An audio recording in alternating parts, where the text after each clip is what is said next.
So for the carbon cycle, I think it helps if you draw it out yourself, because if you use one of the ones where you're just labeling arrows or labeling boxes with arrows on a diagram, then it doesn't really go in. It's harder to follow and really properly understand it. So I think it does help to draw it out yourself and work it through yourself. So we're going to draw one now.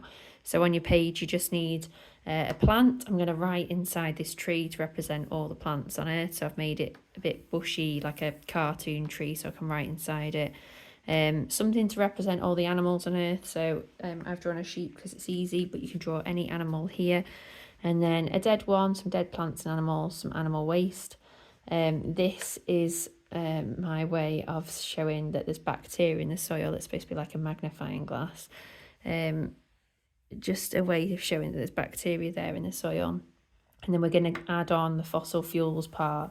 So I've put a factory over here with some kind of drill. I don't know. So that's it. That's going to help us to show the fossil fuels. Okay, so we'll do this bit first and ignore that, and then we'll add that on after to talk about how the normally balanced carbon cycle loses balance with the addition of burning fossil fuels.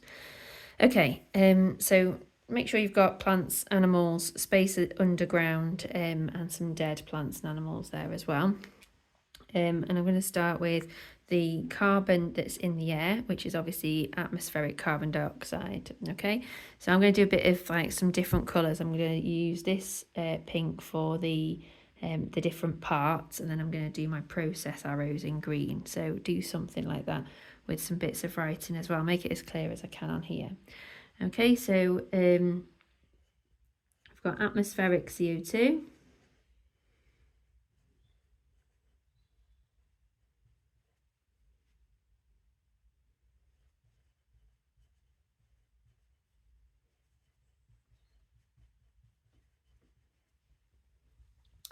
And obviously, well, I'm going to go first of all to the plants in photosynthesis.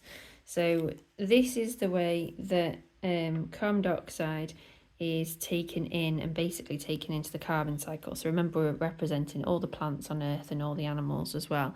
And that's how it gets in and how it's fixed, I suppose, then in the chemical form to be passed around in an organic molecule.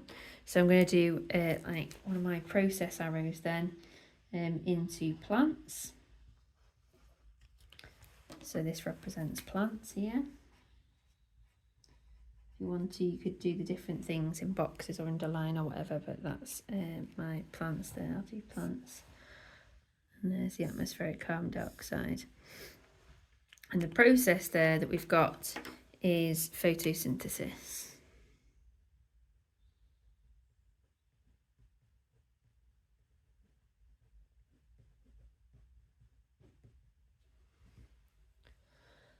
When you see those diagrams that have got sort of boxes and arrows, often the photosynthesis arrow is the chunkiest one, which I'll talk about more at the end when we can see it all together. But obviously that's the main, well, that's the way that the carbon is getting into the rest of the cycle really.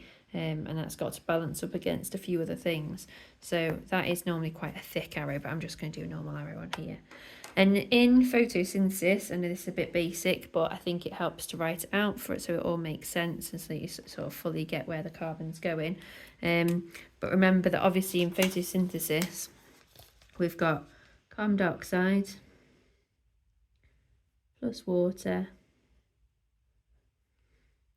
and that makes glucose.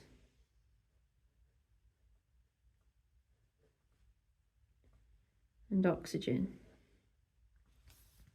Okay, so the good thing about writing this out, I know it's an obvious equation now that you know, but just to think about where the carbon's going. So there's the carbon there and the carbon dioxide, and obviously it's going to end up in the glucose. So the plants use glucose then, they will store it, and they'll use it for growth, they'll use it in respiration, and in sort of normal processes the plant needs energy for. Okay, so it's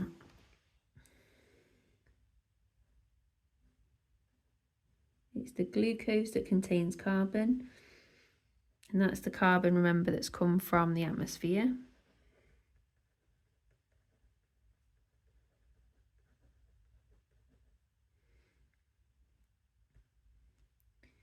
and it's used in respiration.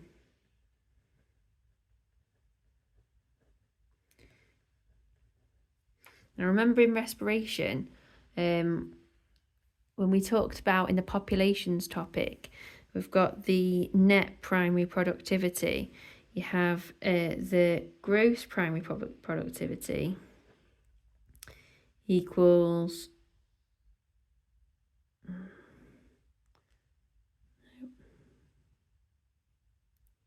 the net primary productivity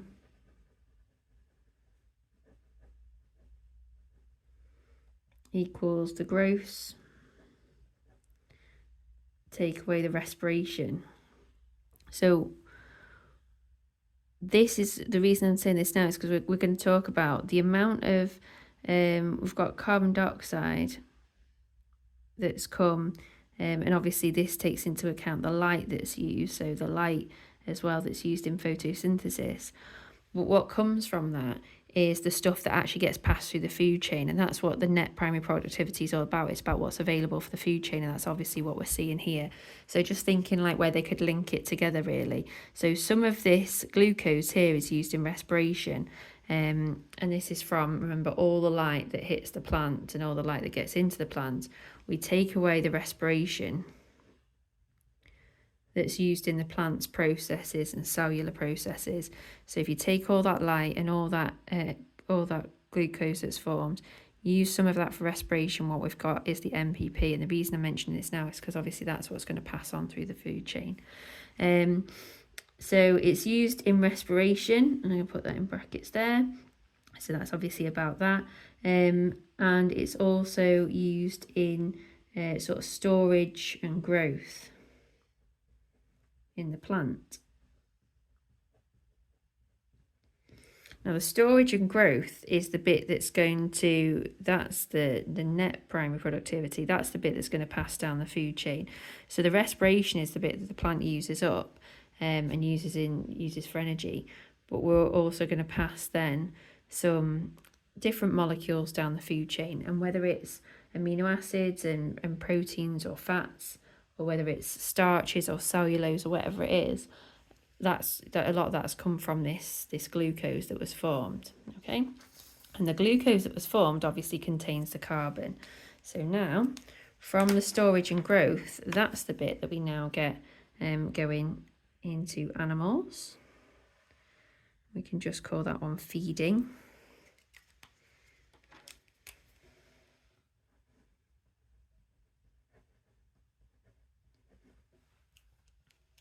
And then the animals are obviously going to use that, and they're going to use that in respiration as well. So we've got animals here.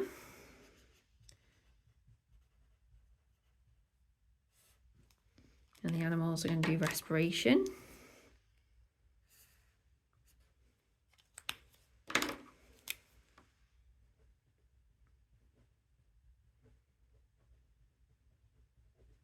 And we've also got, following that round, we also can't forget that the plants respire as well. So I'm going to do plants respiration.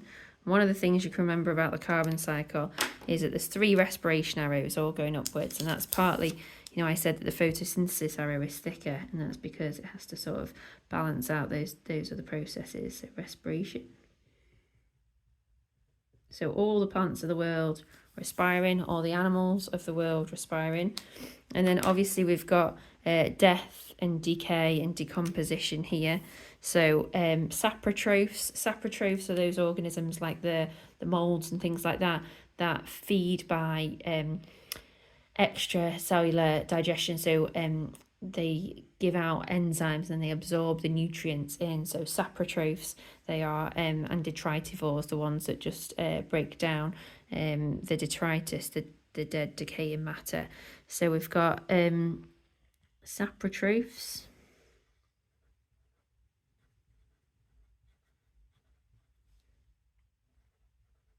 and detritivores.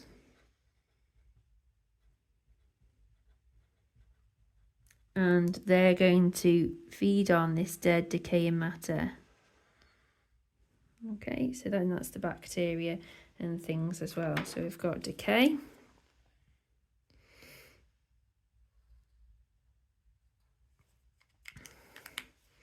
And that's decay or decomposition.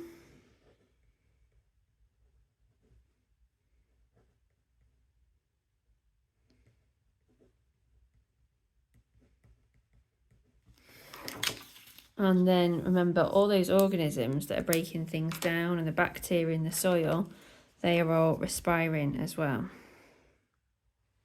So that's our third respiration arrow.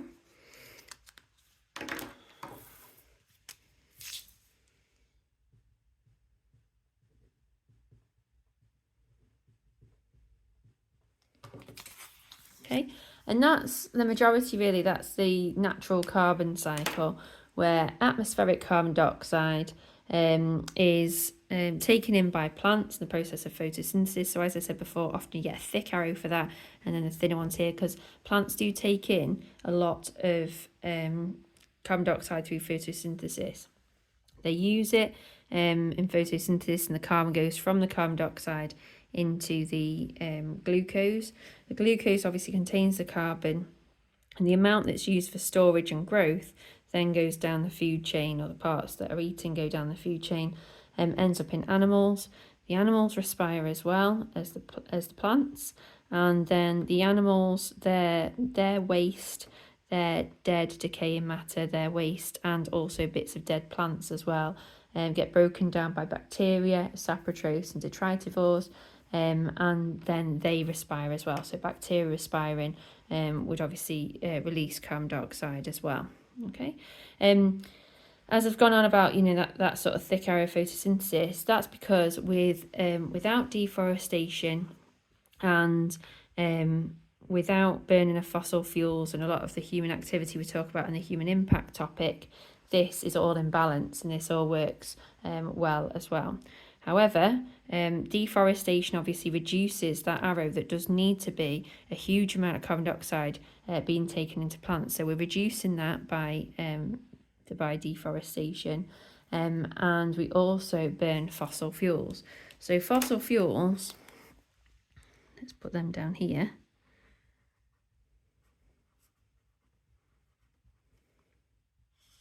Okay, fossil fuels, what that is, remember that if you get years ago when the earth was swampy and there was different conditions, and you had plants and animals that would be maybe perhaps fall into some sort of bog, or be partially decayed, as partial decay, and they would be under heat and pressure.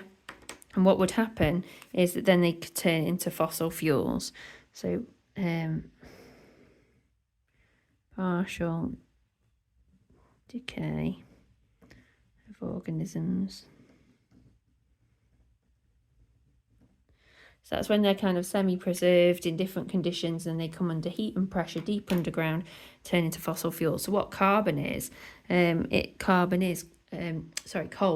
Coal is like pure carbon, isn't it? And it's because the coal, oil and gas is from this plant and animal and sort of sea creature type material that's been underground. So what we do is all that stuff that should be locked in there, and there should be like tons of it locked down under the ground, a store of carbon that over the years some of it makes its way down there and is kept safely locked away. We take it, drill it up and burn it, which obviously oxidizes it. So if you take carbon and oxidize it, then we're making more carbon dioxide. So I could make an arrow from these two to that, but they don't normally have that in the diagrams when it gets messy, but that's where it's come from, the plants and animals, but it's not those, it's ones from a long time ago. So we've got and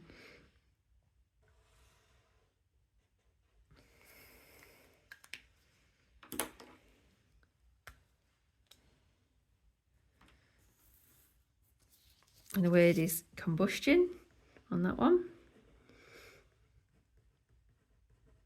because burning of fossil fuels is obviously taking them and reacting with them with oxygen by burning them.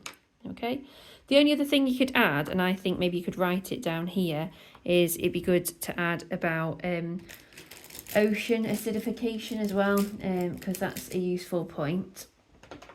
So I'll do that.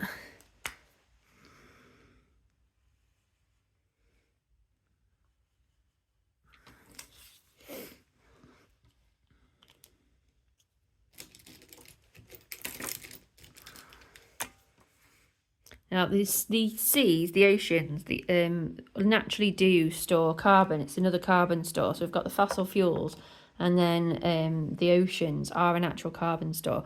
When there's too much, then it causes ocean acidification.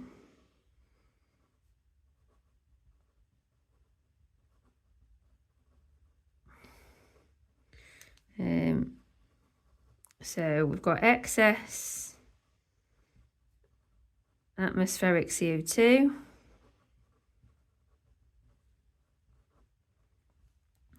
Dissolves to form carbonic acid.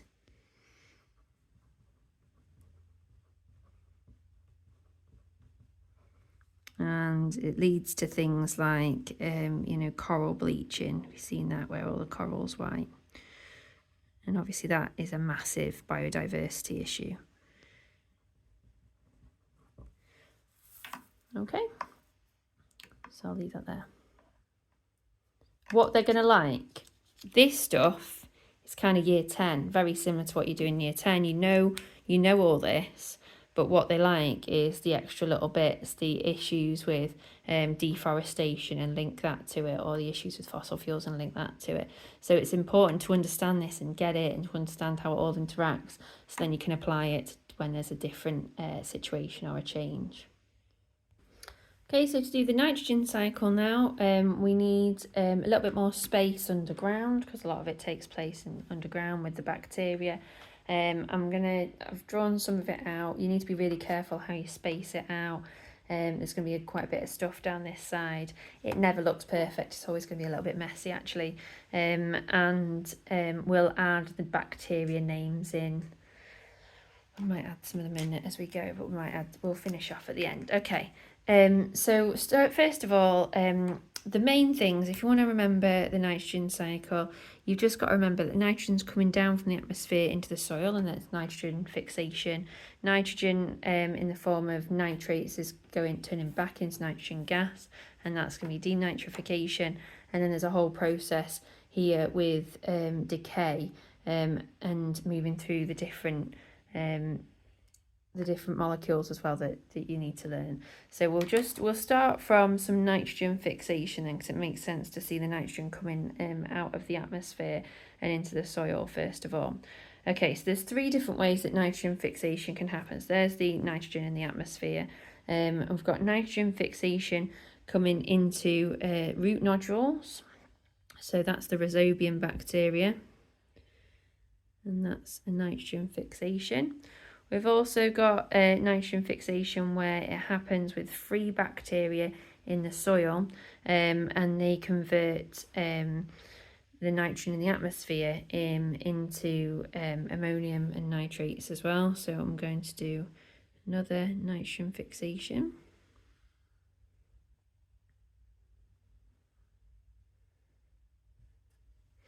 And then the third type of nitrogen fixation happens with lightning.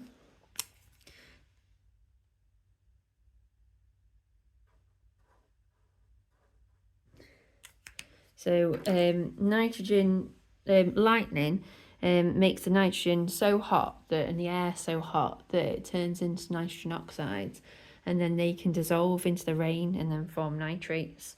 So that's that other one. So they are all different forms, and I'm just going to take that one to nitrate.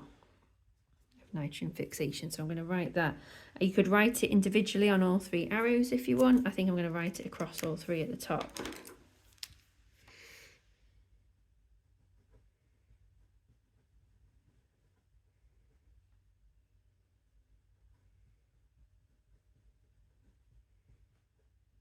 Okay, so the nitrogen fixation in those 3 different forms.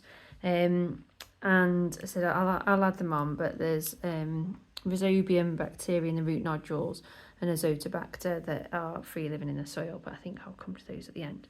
Then the plants obviously are going to uptake those nitrates, and they do a lot of that by active transport in the root hair cells, and then nitrates are taken into the plant. What the plant also does is the process of taking those inorganic molecules and turning them into organic molecules and using them inside the plant, and that's the process of assimilation. Okay, so put it here. So assimilation is taking those the inorganic ions and molecules and turning into organic ones. Then, and we don't normally have, like on the carbon cycle, we had that feeding arrow. We don't normally have like a feeding arrow, but otherwise it's not really a cycle. So I'm going to put it in, but I'm not going to write feeding as a process on it, because like I say, you don't normally have to label that one on here. But obviously, some of the nitrogen is going to go in the plants to the animals. I'll jump straight to the dead animals this time. So we've got dead animals and plants and animal waste. So this represents dead animals, dead plants and plant waste, but we're going to just call them the proteins and urea that have obviously come from that sort of dead plant matter. Then we have a process where the sort of proteins and the urea are going to be converted into ammonium. Okay, and that process is decay and ammonification. Okay, so add that on here, decay. You can put it along the arrow if you want, and ammonification.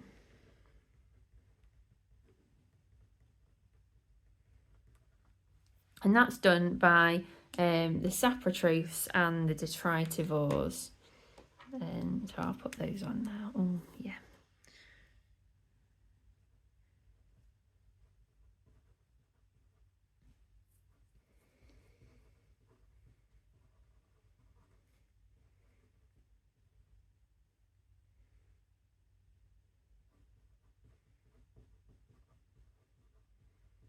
Okay, so saprotrophs and detritivores obviously got the process sort of decay and breakdown, and those things converted into ammonium. Then we've got this process here going from ammonium to nitrite. This is nitrite here. So ammonium to nitrite, and then nitrite to nitrate. And that's called nitrification, and this is called nitrification as well. So I'm going to put both those arrows in. So you can write it separately if you want on the two arrows, nitrification, or you can kind of try and write it, depends how tight your corner is there, you can write it across the two, nitrification. I think I'm going to have to do it separately. Nitrification. Sorry if you can't read that, but that's nitrification both times.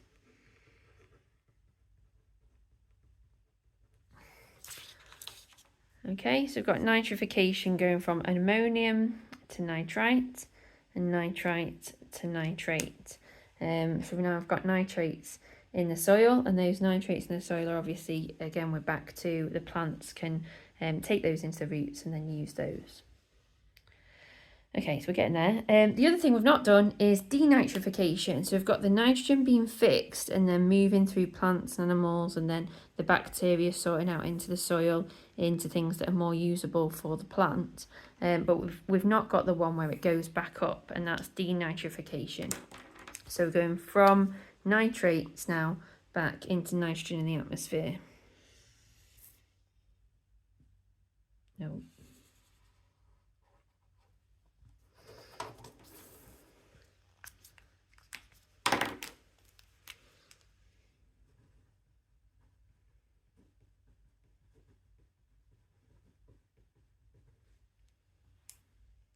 Okay, and so we'll go through it again, and we'll talk about the bacteria and the stuff that's doing it as well.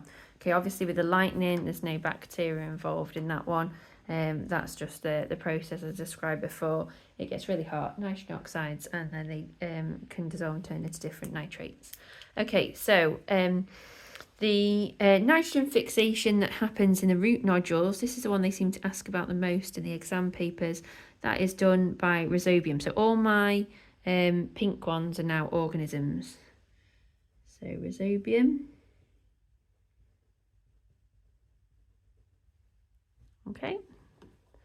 Then the nitrogen fixation that happens with free bacteria in the soil are the Azotobacter. Okay, so we'll put those on here.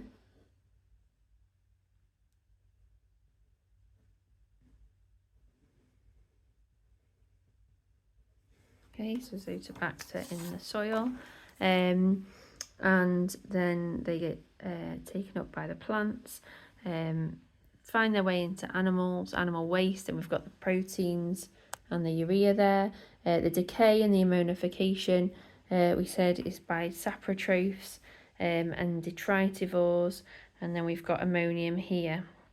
And then the nitrification that happens here is nitrous ammonius and nitrobacter. So, all right, add that on. So this is the bacteria now, nitrous ammonius and nitrobacter.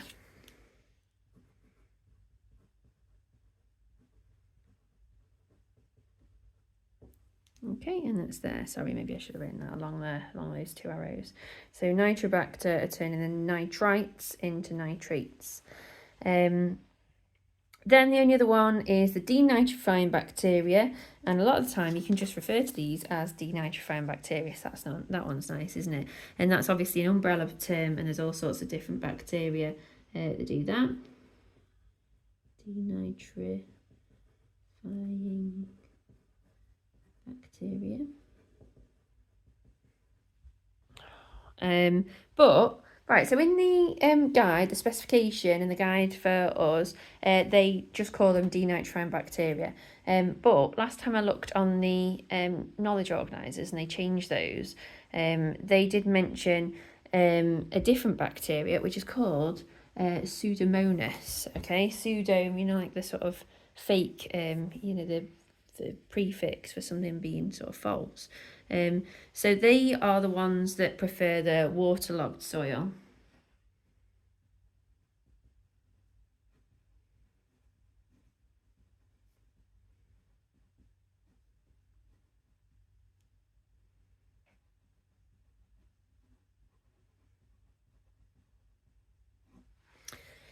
So I'm not sure whether they can expect you to know that, really. Like I said, because it's not in the guide or the specification, but they've got it on the knowledge organiser. So there we are. We'll just that might be one of those where they tell you about it. But remember, they like that, don't they, to talk about waterlogged soil and how the waterlogged soil is going to favour the denitrifying bacteria. So then that means that the crops are going to have less nitrates in the soil and not be able to grow as well.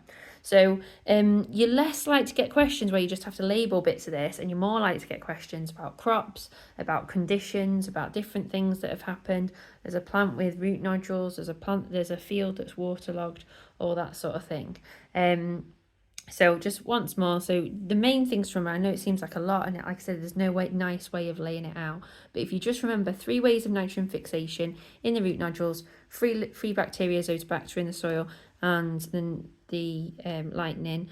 Obviously there's denitrifying going the other way, so that one's fine, that one makes sense. And then it's just this little process here from the decaying bits into ammonium nitrite and nitrate and then back into the plants. So if you sort of break it down like that, not too bad. The Rhizobium in the root nodules, they turn nitrogen into ammonia, and then the plant uses that. So I couldn't fit that in there, but if you wanted to add that. And what the other thing you need to know is that they obviously expect you to realise, and you do know this already, but what nitrogen's actually used for in organisms. So all the amino acids nitrogen containing, there's nitrogenous bases in DNA and chlorophyll. So obviously amino acids and DNA bases are in basically every cell, aren't they? So that's why, the importance of it and sort of linking that to its uses in these different organisms. Okay.